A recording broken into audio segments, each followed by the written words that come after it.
하나님의 말씀 사도행전 12장 12절부터 25절까지의 말씀입니다. 사도행전 12장 12절부터 25절까지. 오늘 낭독은 김한겸 학생이 하도록 하겠습니다. 이러한 사실을 깨닫고서 베드로는 마가라고도 하는 요한의 어머니 마리아의 집으로 갔다. 거기에는 많은 사람이 모여서 기도하고 있었다. 베드로가 대문을 두드리니 로데라는 어린 여종이 맞으러 왔다. 그 여종은 베드로의 목소리를 알아듣고 너무 기뻐서 문을 열지도 않고 도로 달려 들어가서 대문 앞에 베드로가 서 있다고 알렸다.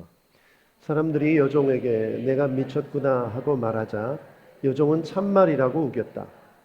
그러자 그들은 베드로의 천사일 거야 하고 말하였다. 그동안에 베드로가 줄곧 문을 두드리니 사람들이 문을 열어 베드로를 보고 깜짝 놀랐다. 베드로는 손을 흔들어서 그들을 조용하게 하고 주님께서 자기를 감옥에서 인도하여 내신 일을 이야기하였다. 그리고 그는 이 사실을 야고보와 다른 신도들에게 알리시오 하고 말하고는 거기에서 떠나 다른 곳으로 갔다. 날이 새니 군인들 사이에서는 베드로가 없어진 일로 작지 않은 소동이 일어났다. 헤롯은 샅샅이 찾아보았으나 베드로를 찾지 못하고 경비병들을 문초한 뒤에 명령을 내려서 그들을 사형에 처하였다. 헤롯은 유대를 떠나 가이사랴로 내려가서 거기에서 한동안 지냈다. 그런데 드로와 시돈 사람들은 헤롯에게 몹시 노여움을 사고 있었다. 그래서 그들은 뜻을 모아서 왕을 찾아갔다. 그들은 왕의 침실 시종 블라스도를 설득하여 그를 통해 헤롯에게 화평을 청하였다. 그들의 지방이 왕의 영토에서 식량을 공급받고 있었으므로 이렇게 할 수밖에 없었다. 지정된 날에 헤롯이 용포를 걸쳐 입고 왕좌에 좌정하여 그들에게 연설하였다. 그때 군중이 신의 소리다 사람의 소리가 아니다 하고 외쳤다. 그러자 즉시로 주님의 천사가 헤롯을 내리쳤다. 헤롯이 하나님께 영광을 돌리지 않았기 때문이다. 그는 벌레에게 먹혀서 죽고 말았다. 하나님의 말씀이 점점 더 널리 퍼지고 믿는 사람이 많아졌다. 바나바와 사울은 그들의 사명을 마치고 마가라고도 하는 요한을 데리고 예루살렘에서 돌아왔다. 아멘. 계속해서 사도행전 말씀을 나누고 있습니다. 오늘 말씀 제목 교회행전 31번째 시간. 우리는 지금 무엇을 해야 하는가? 라는 제목으로 말씀을 나누겠습니다. 제가 어린 시절 초등학교 1학년 때로 기억해요. 아버지가 집 문을 열고 들어오시는데 빨간색 텔레비전 하나 들고 오시는 거예요. 그때 당시 이 흑백 TV가 있었을 텐데 안테나를 길게 빼가지고 TV를 보던 시절이었습니다. 빨간색 TV 브랜드가 금성이었던 걸로 기억해요. 금성, 골드스타 기억하시죠? 그래서 방에다 TV를 놓고 TV를 보는데 절대 TV 채널을 선택할 수 없었던 2시간이 있었어요. 그 시간이 언제냐? 드라마, 연속극 보는 시간. 또 하나는 뉴스 시간입니다. 그 시간에는 누구도 이 채널을 돌릴 수가 없는 시간이었어요. 그리고 저와 제 동생들은 리모컨 역할을 하곤 했어요. 저희 아버지가 채널을 돌려라 그럼 일어나서 이제 TV에 가까이 가서 돌리는 거죠. 그 시절에 저희 아버지는 항상 뉴스를 보셨어요. 왜 이렇게 뉴스를 많이 보시나 항상 제 마음에 불만이 많았어요. 뉴스를 안 보고 다른 재밌는 것도 많은데 왜 이렇게 뉴스를 보시나 이렇게 생각을 했는데 얼마 전에 제 아들이 그러더라고요. 아빠는 왜 이렇게 뉴스만 봐? 나이가 점점 들다 보니까 이 세상 돌아가는 것을 알아야만 하더라고요. 세상이 어떻게 돌아가는지 모르면 안 되는 삶이더라고요. 왜냐하면 세상에 그 일어나는 일들이 직접 간접적으로 우리의 삶에 영향을 미치기 때문이죠. 여러분 지금 세상이 어떻습니까? 뉴스를 틀면 나오는 소식들 좋은 소식입니까? 나쁜 소식입니까? 온통 나쁜 소식이죠. 경제는 침체되어 있고 각 나라에서 지금 전쟁, 경제 전쟁이다. 실제로 석유 보관 시설에 폭탄을 터뜨리기도 하고 수많은 분쟁들과 소식들이 가득합니다. 전에는 제가 이런 일들이 나와 무슨 상관이 있나 이런 생각을 했었어요. 그런데 지금 생각해 보니까 정말 직접적인 관계가 있더라고요. 지금 일본과 우리나라의 이 문제, 별 문제 아닌 것 같지만 직접적으로 우리나라에 영향을 주죠. 사우디의 석유를 보관하고 있는 보관소에 폭탄이 떨어졌어요. 그 일로 인해서 기름값이 올라갔습니다. 여러분, 기름값 올라가는 게 나는 차가 없으니까 문제가 없어 이런 생각하는데, 여러분 원유를 가지고 하는 일이 많아요. 여러분이 쓰는 플라스틱, 석유화학 제품이 얼마나 많은지 아십니까? 그러면 원유값이 올라가면 물가가 올라가고 내가 사는 물건값이 올라가는 거죠. 그러면 내가 돈을 더 많이 써야 되는 거고 가정 경제는 점점 어려워지는 거예요. 이렇게 세상에서 돌아가는 일들이 나에게 직접적인 영향을 끼치기 때문에 우리가 세상을 알기 위해 뉴스를 봐야만 하는 것이죠. 그런데 우리 그리스도인들은 이런 시기에 뉴스만 봐야 하는가? 어떻게 해야 되는가? 칼 바르트라는 유명한 신학자가 있어요. 신학교에 가게 되면 이분 책을 많이 보게 되는데, 이분이 이런 말을 했어요. 그리스도인은 한 손에는 성경을 들고 한 손에는 뉴스, 신문을 들고 살아야 된다. 이 말은 뭐냐면, 신문을 보면서 성경을 통해 어떻게 살아야 되는지, 어디로 가야 되는지, 어떻게 나아가야 되는지를 분별해야 된다는 뜻이죠. 그렇다면 여러분 손에는 지금 성경이 들려 있습니까? 아니면 여러분 손에는 지금 신문이 들려 있습니까? 이 질문에 네, 그렇습니다. 우리 손에는 신문과 성경이 있습니다라고 말할 수 있어야 됩니다. 여기 계신 우리 청년들 잘 들으세요. 직접적으로 나와 관계없다는 생각 때문에 세상 뉴스에 귀를 닫아서는 안 됩니다. 우리와 정말 긴밀하게 연결되어 있어요. 특별히 우리 믿음과 우리의 신앙과 연결되어 있어요. 그래서 오늘 본문 말씀을 통해서 이 시기에 우리는 무엇을 해야 되는가? 이 질문 앞에 하나님의 말씀을 경청하는 마음과 귀를 열어서 듣는 여러분 되길 축복합니다. 아멘. 예전에 제가 있던 교회, 온누리교회 담임 목사님이셨던 하용조 목사님이 이런 말씀하신 적이 있어요. 한참 시국이 시끄러울 때, 학생운동이 일어나고 민주화운동 물결이 일어날 때 한 청년이 목사님께 와서 질문했답니다. 목사님, 이 시국이 이런데 이 시국에 필요한 설교를 왜 안 하십니까? 그랬더니 한국 사람이 이렇게 말씀하셨대요. 오늘 본문에 그런 내용이 없어. 오늘 하나님이 주신 말씀 안에 그런 본문이 없는데 내가 어떻게 그런 설교를 하냐, 그런 말씀이에요. 그런데 오늘 제가 말씀을 보는데 오늘 본문에는 그런 내용이 있습니다. 그러므로 저는 오늘 이 시국 가운데 이 시대를 살아가는 우리 그리스도인에게 주시는 하나님의 말씀을 전하기 원합니다. 오늘 마음을 열고 그 말씀을 받는 여러분 되길 축복합니다. 아멘. 하나님은 우리를 세상으로 부르셨어요.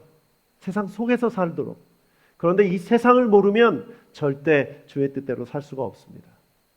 오늘 이제 사도행전에 나타난 초대교회의 상황을 보면 권력자가 누구죠? 헤롯 왕입니다. 헤롯 왕이 자기의 권력을 가지고 교회를 핍박하고 있습니다. 지금 이미 사도 한 명을 죽였고 그 다음 최고 리더인 베드로를 잡아두고 있습니다. 베드로를 죽이려고 하고 있습니다. 누가 봐도 이 상황은 교회의 위기입니다. 너무나 위기 상황이 있어서 교회가 뭘 하죠? 함께 모여서 기도를 합니다. 함께 모여 기도하고 있었어요. 그런데 이 기도에 하나님이 응답해 주십니다. 저는 믿습니다. 기도는 우리가 세상 가운데서 살아갈 때 반드시 해야 될 것인 줄 믿습니다. 특별히 어려움 가운데 위기에 있을 때마다 기도해야 되는 줄 믿습니다. 그런데 중요한 게 뭐냐면 그들이 한 기도의 내용이에요. 그들은 무엇을 놓고 기도하고 있었을까요? 당연히 베드로가 무사하기를 바랬어요. 오늘 본문 말씀 15절을 보면 그들이 했던 기도의 내용을 참고할 수 있는 힌트가 담겨 있습니다. 15절 말씀을 같이 한번 읽어보겠습니다. 시작. 사람들이 여종에게 내가 미쳤구나 하고 말하자 여종은 참말이라고 우겼다. 그러자 그들은 베드로의 천사일 거야 하고 말하였다. 자, 교회가 모여서 기도하기 시작했어요. 어떤 기도를 했을까요? 주님, 베드로를 살려주십시오. 베드로를 지켜주십시오.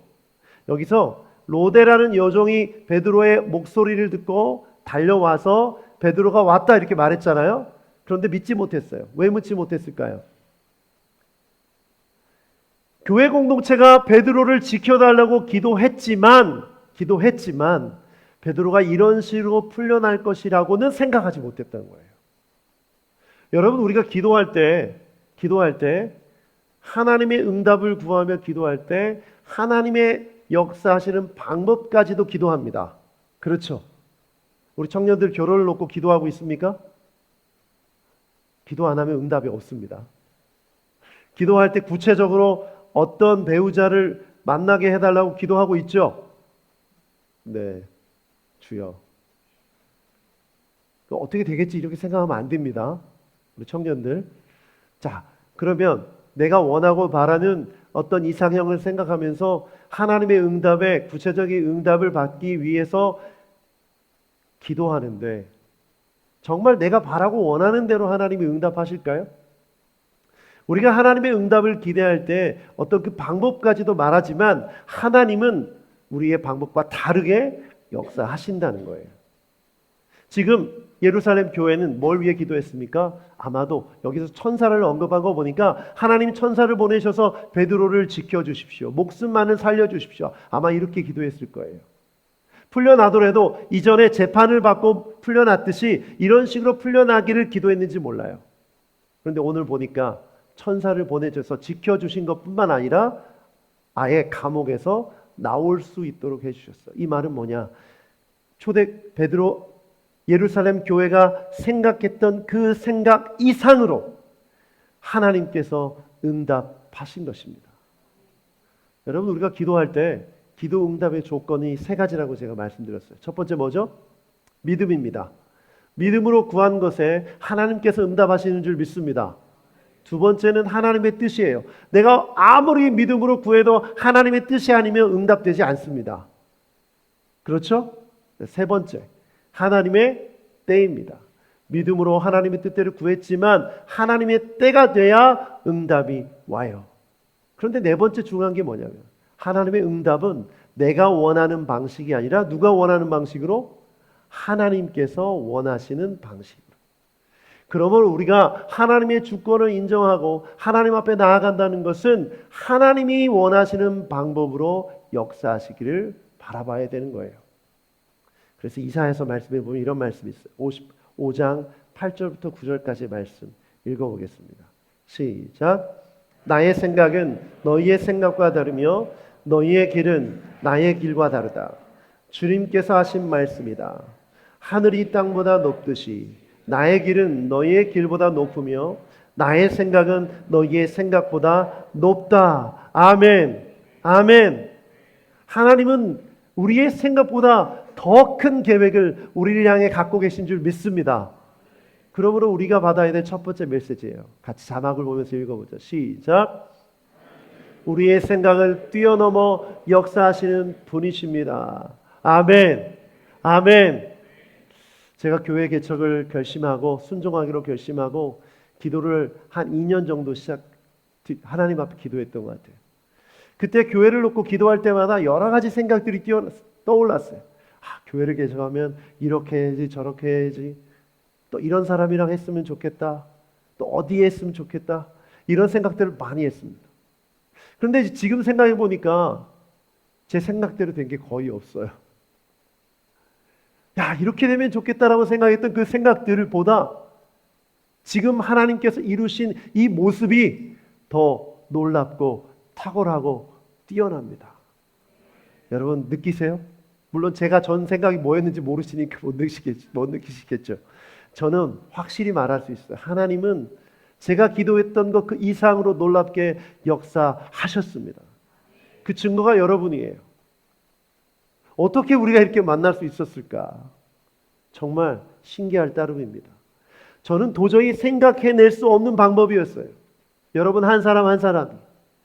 그러므로 이것은 놀라운 하나님의 응답의 방법이며 계획인 줄 믿습니다.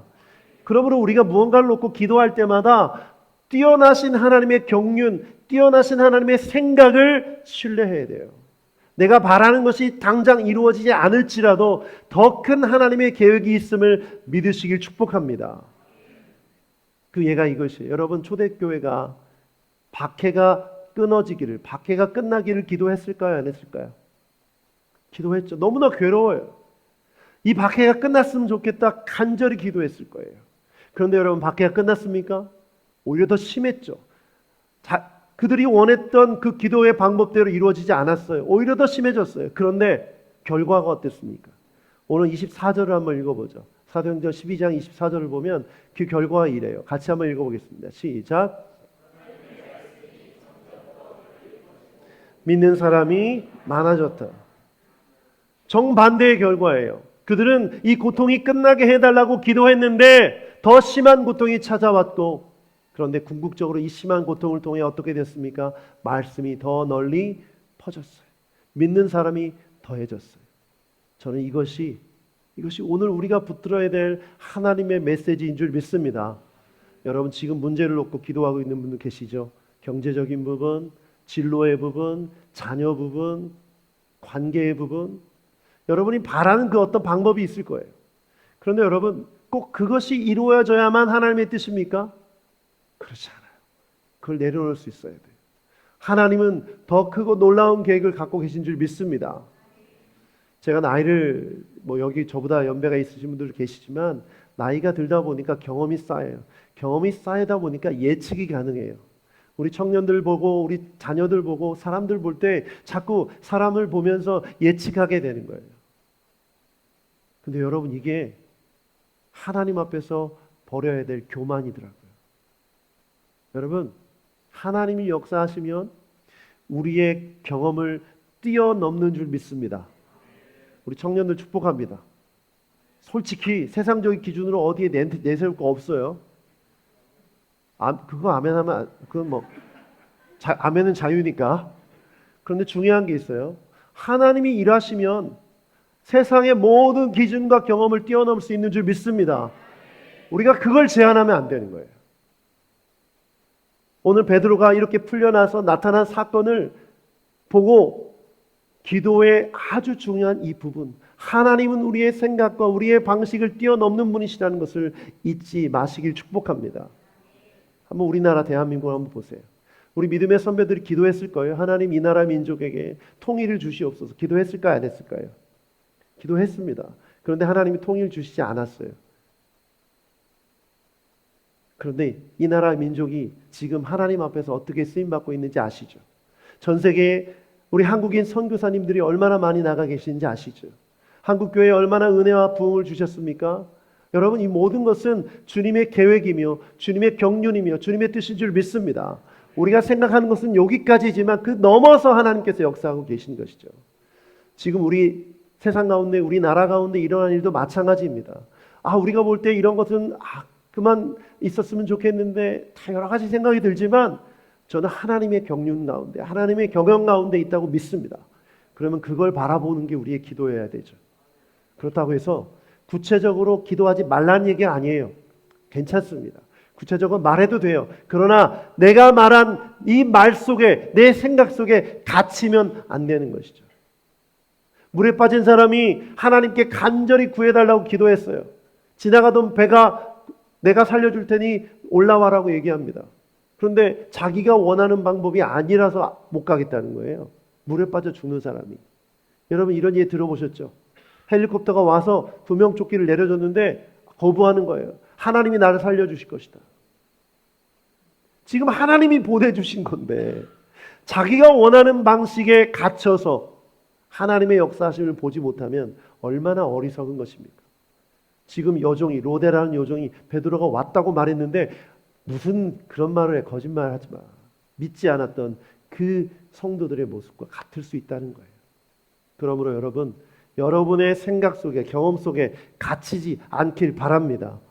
우리 청년들 잘 들으세요. 나는 이래서 안 돼, 저래서 안 돼, 그럴 거야, 나는 소망이 없어, 이런 자기의 생각 속에 혹은 세상이 말해주는 생각 속에 갇히지 않길 축복합니다. 하나님이 역사하시면 능히 뛰어넘을 수 있는 줄 믿습니다. 아멘. 우리 교회도 마찬가지예요. 이 상가교회가 하면 무슨 일을 할 수 있겠어? 아니에요. 우리가 순전하다면, 하나님 앞에 올바로 선다면 하나님 우리 교회를 통해서 놀라운 일을 이루실 줄 믿습니다. 우리의 생각을 뛰어넘는 하나님. 그러므로 더 좋은 것이 예비되어 있어요. 할렐루야. 진짜 좋은 것은 아직 우리 가운데 임하지 않았어요. 그것을 기대하는 여러분 되길 축복합니다. 하나님을 향한 기대가 없는 사람이 너무 많아요. 저는 여러분이 이 기대를 회복하는 이 시간 되길 축복합니다. 두 번째는 오늘 본문 말씀을 보면 헤롯이 죽습니다. 여러분, 사도행전은 누가 기록했죠? 누가가 기록했습니다. 누가가 기록했는데 왜 이 헤롯의 죽음을 기록했을까요? 굉장히 중요한 이유가 있습니다. 메시지가 있어요. 헤롯이 죽은 이유에 메시지가 있기 때문이죠. 여러분, 헤롯은 아주 악한 왕이었습니다. 특별히 교회를 핍박했기 때문에도 악한 왕이었지만 또 하나 이유가 있었는데 두로와 시돈 지역을 자기 마음대로 통치하려고 그들의 식량 공급을 중단했어요. 여러분, 이거 이스라엘 가나안 땅을 보면요, 북쪽 지방에는 많은 곡물들이 자라고 곡창지대입니다. 그래서 이 많은 음식들을 두로와 시돈, 가나안 땅 북쪽 지방 사람들이 공급을 받았는데 헤롯이 이것을 딱 움켜쥔 거예요. 일본이 우리나라를 이 수출 규제를 통해서 이렇게 하듯이 헤롯 대왕이 그렇게 한 거죠. 헤롯 왕이 그렇게 한 거예요. 그것 때문에 두로와 시돈 사람이 화가 났어요. 근데 화가 났지만 어떻게 할 수가 없어서, 힘이 없어서 헤롯과 화친을 맺기 위해서 옵니다. 그래서 많은 사람들이 모인 가운데 모였는데 갑자기 헤롯이 등장해서 연설을 해요. 연설을 할 때 와, 신의 목소리다, 신이다 라는 말을 합니다. 이 말은 누가 했을까요?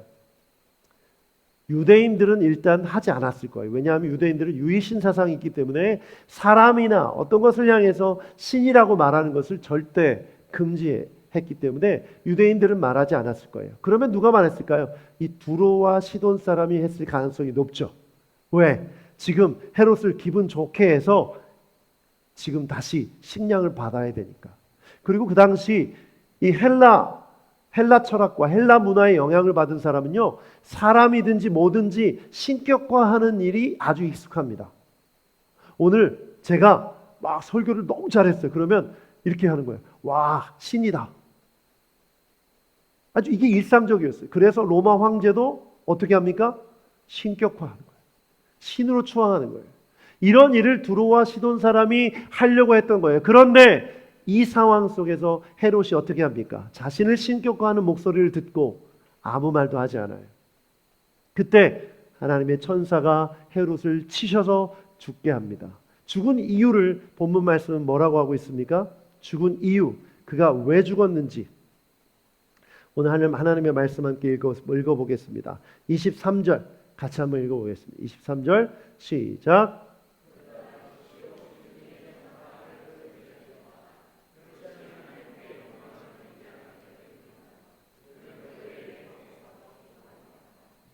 헤롯이 하나님 앞에 영광을 돌리지 않았기 때문에 죽었다라고 말해요. 왜 그랬을까요? 여러분, 이제 연말이 다가오니까 연말 시상식에서 우리 크리스찬 연예인들이 자주 말하는 말이 뭡니까? 이 모든 영광을 하나님께 돌립니다. 사람들이 칭찬할 때 그 사람은 영광을 받게 돼요. 그런데 자기가 받은 영광을 자기가 취하는 것이 아니라 하나님 앞에 돌려야죠. 왜? 그 영광이 누구로부터 온 거니까? 하나님으로부터 온 거니까. 그런데 헤롯이 아무 말 하지 않았다는 건 뭘 뜻합니까? 교만했기 때문이죠. 잠언 16장 18절 말씀 같이 한번 읽어봐요. 잠언 16장 18절 시작. 교만에는 멸망이 따르고 거만에는 파멸이 따르고. 여러분, 교만은 죄입니다. 이 교만은 파멸과 멸망에 이르게 합니다. 헤롯은 마치 자기가 신이 된 것인 양, 하나님이 된 것인 양 사람들을 지배하고 주무르고 괴롭히고 자기 마음대로 살려고 했어요. 그러므로 그 헤롯 왕을, 교만한 헤롯 왕을 하나님이 심판하신 것이죠. 여러분, 우리 하나님은 심판주이신 줄 믿습니다. 여기 아주 중요한 메시지가 있습니다. 하나님은 이 땅에 권력을 세우셨어요. 권세를 주셨어요. 골로새서 말씀을 같이 한번 읽어보겠는데요. 골로새서 1장 16절 말씀입니다. 시작. 만물이 그분 안에서 창조되었습니다. 땅에 있는 것들, 보이는 것들과 보이지 않는 것들, 왕권이나 주권이나 권력이나 권세나 할 것 없이 그 모든 것이 그분으로 말미암아 창조되었고 그분을 위하여 창조되었습니다. 아멘. 아멘. 목회자로서 이런 질문 많이 받아요. 하나님, 왜 저 북한의 악한 정권을 하나님은 그대로 내버려 두십니까? 하나님은 선하신 분이신데 어떻게 저런 악한 왕이 그대로 저 악한 행동을 하게 내버려 두십니까? 왜 히틀러 같은 사람들 이 땅에 있게 하셔서 많은 사람을 죽게 하셨습니까? 지금 우리가 사는 세상에서 왜 일본의 저 아베 같은 사람이 총리가 돼서 저런 일을 벌입니까? 이런 질문하지 않습니까? 여러분, 이 질문의 답이 여기에 있어요. 하나님은 권력과 주권과 왕권과 권세를 창조하신 분이신 줄 믿습니다. 그런데 원래 이 권력과 왕권과 주권과 권세를 선하게 창조했습니까? 악하게 창조했습니까? 선하게 창조하셨죠. 여러분, 아담과 하와를 에덴 동산에 두시면서 생육하고 번성하고 땅을 다스리라고 하셨어요. 그 권세를 인간에게 주신 거예요. 그런데 그들이 하나님 앞에 범죄함으로, 하나님께서 하지 말라고 하는 선악과를 따먹음으로 그들이 죄를 지어서 결국 그 권세가 타락한 것이에요. 그럼 그들이 선악과를 따먹을 때 마귀가 뭐라고 유혹했는지 기억하시죠? 뭐라고 했습니까? 이 선악과를 따먹으면 정녕 네가 하나님처럼 될 것이다. 눈이 밝아서 하나님처럼 될 것이다. 여러분, 죄는 하나님처럼 되려는 마음이에요. 내 마음대로 살고 싶고 내 마음대로 사람을 부리고 싶고 내 마음대로 악을 행하려고 하는 그 마음이 인간에게 있고, 그런 마음을 가진 자가 권세자의 자리에, 왕의 자리에, 주권자의 자리에 앉았기 때문에 그 악한 행실들이 나오는 것입니다. 그러므로 우리가 이런 질문을 할 때 왜 저런 악한 정권을 하나님이 내버려 두시는가? 아니에요, 여러분. 저는 확실하게 믿습니다. 헤롯을 죽이신 것처럼 하나님은 악한 권세자들을 심판하시는 줄 믿습니다. 그 어떤 사람도 예외가 없어요. 저는 저 북한 정권도 하나님이 심판하신다고 믿습니다. 저 악한 세상 가운데 자기가 신이라고 칭하는 악한 권세자들을 하나님이 심판하신다고 믿습니다. 일본 천황이 신인 거 아시죠? 일본 사람들에게 일본 천황은 신입니다. 그 신격화를 했죠. 그래서 신사참배가 뭡니까? 일본 천황이 신이라는 걸 인정하라는 거예요. 여러분, 우리가 이런 시대에 살고 있어요. 정신을 바짝 차려야 됩니다. 그런데 그런 신격화하는 사람들을 하나님이 가만히 내버려 두실까요? 저는 확신합니다. 반드시 심판하신다고 믿습니다. 그러므로 우리가 지금 살고 있는 이 시대에 악한 권력자들이 있습니다. 세계 곳곳에 정말 자기가 마치 하나님이 된 것처럼 악한 행동을 하고 있는 그 권세자들, 헤롯을 치신 것처럼 저는 하나님이 반드시 심판하신다고 믿습니다. 그렇다면 우리가 할 일이 뭡니까? 그 모든 권세자들을 다스리시는 하나님을 신뢰하는 게 우리가 할 일이죠. 바로 이것이 두 번째 메시지입니다. 두 번째 메시지를 읽어보겠습니다. 시작. 하나님은 온 땅을 다스리십니다. 믿으십니까? 믿으십니까? 하나님은 온 땅을 다스리는 줄 믿습니다. 그렇다면 뉴스를 보면서, 세상에서 벌어진 일들을 보면서 우리는 어디로 나아가야 됩니까? 태극기를 들고 광장으로 가야 됩니까? 촛불을 들고 서초동으로 가야 됩니까? 우리는 성경을 들고 어디로 모여야 됩니까? 교회로 모여야 됩니다. 예배로 모여야 돼요. 저는 이 사도행전의 기록이 아주 의미가 있다고 생각하는 건, 이 마가의 다락방, 오늘 말씀해 보면 예루살렘 교회가 거기에 많이 모였던 것 같아요. 거기에 모여서 기도할 때 베드로를 풀려나게 해주시고 헤롯을 죽이신 거예요. 교회 공동체가 기도할 때 하나님, 온 땅의 주관자이신 하나님께서 심판하시는 줄 믿습니다. 아멘. 그럼 우리가 기도하지 않고 목소리를 높이고 외치는 것은 그리스도인이 할 일이 아니라는 것을, 우리 그리스도인은 반드시 먼저 기도해야 됩니다. 이런 말을 할 수 있어요. 목사님, 그거 너무 소극적이잖아요.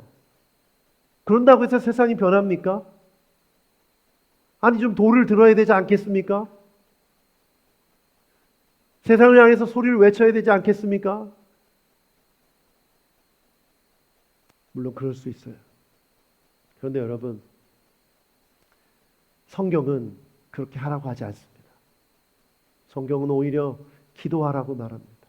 하나님을 바라보라고 말합니다. 하나님을 의지하라고 말합니다.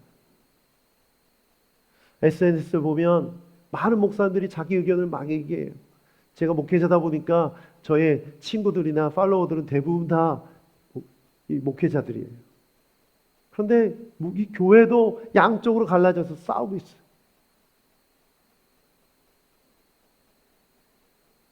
여러분 제 말을 오해하지 마세요. 목사님은 중도파인가?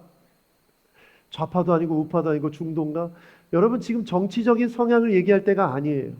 좌든 우든 중간이든 상관이 없어요. 우리는 먼저 예수파가 되어야 되는 줄 믿습니다. 성경파가 되는 줄 믿습니다. 예수님이 세상을 향해서 도를 들으셨나요? 로마 정권을 향해서, 권세자들을 향해서 무력을 사용하셨나요? 광장에 나가서 사람들을 모아 구호를 외치게 했나요? 전혀 그렇게 하지 않으셨어요. 마치 도살장에 끌려가는 어린 양처럼 묵묵히 권세자 앞으로 나아가셨어요. 왜? 그것이 하나님의 뜻을 이루는 길이니까. 여러분 우리가 하는 기도가 굉장히 소극적이고 아무것도 아닌 것처럼 보이지만 저는 믿습니다. 우리의 기도를 통해 하나님께서 이 땅의 교회를 회복시켜 주실 줄 믿습니다. 우리의 기도를 통해 이 대한민국에 다시 한번 부흥의 바람이 불 줄 믿습니다. 새로워질 줄 믿습니다. 제가 미국에서 3년 정도 지냈는데 결정적으로 한국에 들어오게 된 계기가 있었어요. 저에게 계속 영주권을 받고 미국에서 살 것인가 한국으로 들어올 것인가를 고민할 때 제 아들이 그때 당시 초등학교 2학년이었는데 제가 이런 질문을 했어요. 야, 애국가 한번 불러봐. 그랬더니 미국 국가를 부르는 거예요.